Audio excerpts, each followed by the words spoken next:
Assalamualaikum warahmatullahi wabarakatuh. Mohon maaf, kita sambung sikit lagi berkenaan dengan perbahasan mengenai ayat Al-Quran berkenaan dengan apa yang disenyatakan dalam ayat yang ke-93 daripada surah Al-Baqarah ini, berkenaan dengan kalimah was-sam'u, perkataan mendengar.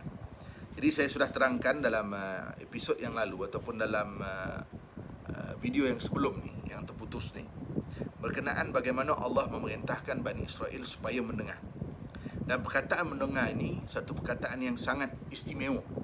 Banyak diulang dalam Quran, bahkan disebut 185 kali perkataan as-sam'u itu ataupun sami'ah itu diulang dalam bentuk perkataan perbuatan ataupun dalam bentuk kata kerja. Kata kerja dan juga kata nama. As-sam'u pendengaran, sami'na kami mendengar. Jadi Allah perintah kepada Bani Israel ini supaya mendengar. Jadi disebut bahawa mendengar ini adalah merupakan asbab kepada hidayah, asbab kepada ketaatan. Jalan-jalan untuk mentaati Allah Ta'ala adalah dengan jalan, permulaannya adalah dengan jalan mendengar. Itu dalam Quran banyak Allah Subhanahu Wa Ta'ala menyebut salah satu sebab kenapa manusia jadi sesat, kerana mereka tak mau mendengar. Summun bukmun umyum fahum la yubsirun. Pokak kata Allah, buta, mereka tak mendengar. Bahkan dalam surah Al-Mulk, kan, dalam Quran, dalam Quran bagaimana Allah Subhanahu Wa Ta'ala menyebut antara sebab seseorang itu dicampakkan ke dalam neraka sa'ir adalah disebabkan oleh mereka enggan mendengar dan enggan berfikir. Lau kunna nasma'u au naqilu ma kunna fi ashabis sa'ir. Kalaulah kami dulu di dunia mendengar dan kami berfikir, nescaya kami tidak menjadi penghuni neraka sa'ir. Itu penyesalan golongan-golongan yang menjadi penghuni neraka sa'ir. Puncanya apa? Sebab tak nak dengar. Kemudian bila tak nak dengar, kemudian tak nak pula berfikir. Baik.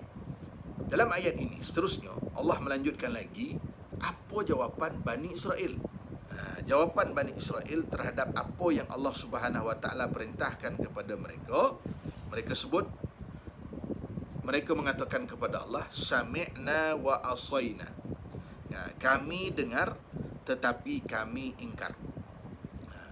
Sebab itulah bila mana Allah Subhanahu Wa Ta'ala merakamkan tentang sikap Bani Israel ini, Allah Subhanahu Wa Ta'ala menyebut bagaimana sifat orang beriman itu dalam satu firman Allah Ta'ala yang kita selalu jadikan wirid, kita jadikan amalan wirid kita.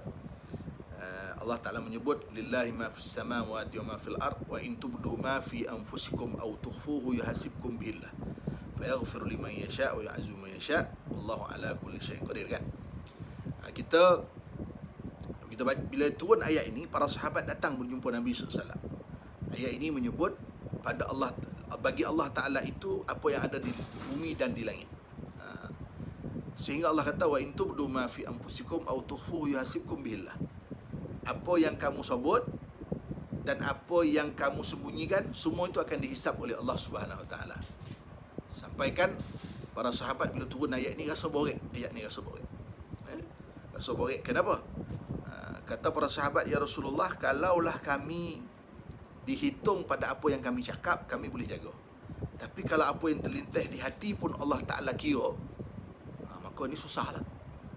Jadi macam mana kita ni nak jaga lintasan hati kita ni? Lintasan hati ni kita kadang-kadang tak boleh nak kawal. Kadang-kadang ada sangka buruk, ada fikir tak baik dan sebagainya. Tapi kalau jaga mulut mungkin boleh lagi. Jaga perkataan apa yang sebut tu mungkin boleh lagi. Walaupun hari ni mungkin susah juga. Ramai orang semua hari ni apa yang ada semua diluahkan, kan. Tapi paling tidak perkataan ni boleh dijaga. Apa yang nak cakap tu boleh dijaga. Yang dalam hati ni susah. Maka para sahabat mengadu kepada Nabi SAW, borek rasanya. Lalu Nabi SAW mengatakan, apakah kamu nak jadi seperti Bani Israel? Bila datang perintah Allah, mereka mengatakan sami'na wa asayna. Sepatutnya kamu bila disebut dengan perintah Allah, kamu kena sami'na wa ata'na. Lalu turunlah ayat. Setelah daripada itu, Allah Subhanahu Wa Ta'ala lanjutkan lagi.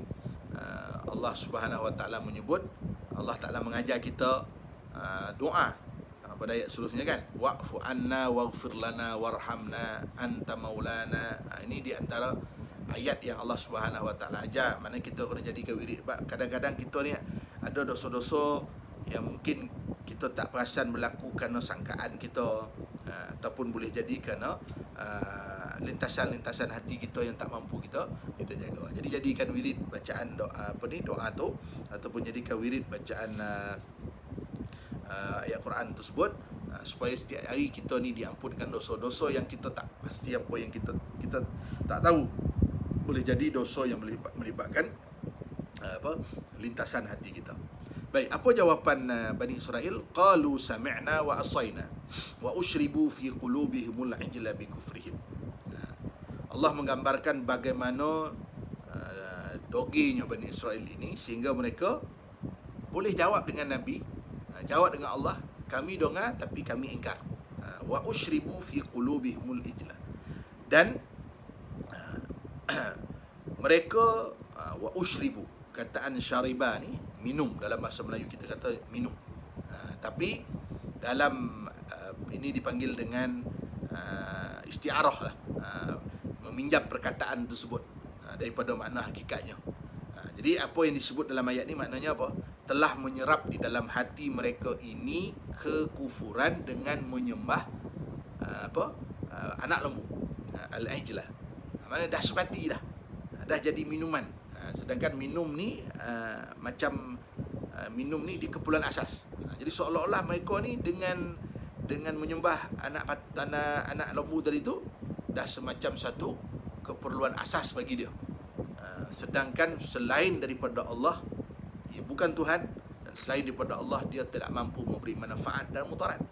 Tetapi kepercayaan kepada anak lembu itu sebagai Tuhan, itu adalah suatu perkara yang sudah merosap dalam jiwa dan pemikiran mereka, sehingga mereka tidak boleh menerima kebenaran.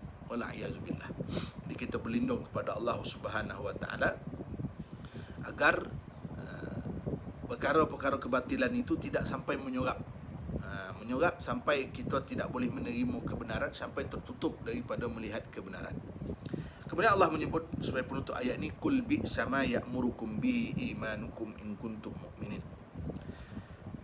Jahat sungguh, kata Allah. Sekali lagi Allah Ta'ala guna perkataan bi sama ya'murukum. Sebenarnya ayat sebelum daripada ni, maknanya terlalu amat jahat. Perbuatan itu sesuatu yang terlalu amat jahat, terlalu buruk lah, tak boleh diterima. Imanukum in kuntum mu'minin. Jadi Allah Subhanahu Wa Ta'ala menyebut sungguh jahat perbuatan yang didorong oleh iman kamu jika benar-benar kamu beriman kepada Allah Subhanahu Wa Ta'ala. Jadi ayat ini menunjukkan apa? Bahawa antara iman dan kufur dua perkara yang berlawanan. Jadi kalau betul beriman, maka keimanan itu tidak menyebabkan dia boleh menyembah perkara yang dilarang oleh Allah. Kalau mereka beriman kepada Allah Subhanahu Wa Ta'ala, maka keimanan itu akan menghalang mereka daripada menyembah anak lembu tadi. Jadi iman dan kufur sesuatu yang tidak boleh duduk selari. Sebab itu Allah kata, kul bi sama ya'murukum bihi imanukum in kuntum mu'minin. Kalau betul kamu beriman, buruk sangatlah iman kamu. Maksudnya dia tak boleh selari antara benda mungkar dan juga benda taat, ataupun benda maksiat dengan taat, dia tak boleh selari. Kalau betul beriman, tak mungkinlah beriman dengan cara begitu. Dia macam solat lah. Allah kata bahawa inna salata tanha 'anil fahsya' wal munkar. Sembahyang itu mencegah daripada perbuatan keji dan juga mungkar. Jadi kalau sembahyang tidak mencegah perbuatan keji dan mungkar, itu bermakna seolah-olah maksudnya teruklah sembahyang tu. Kerana tidak akan terhimpun dua perkara lah, antara baik dan juga buruk, antara taat dan juga maksiat, antara kebaikan dan juga kejahatan, antara keimanan dan kekufuran. Dua ni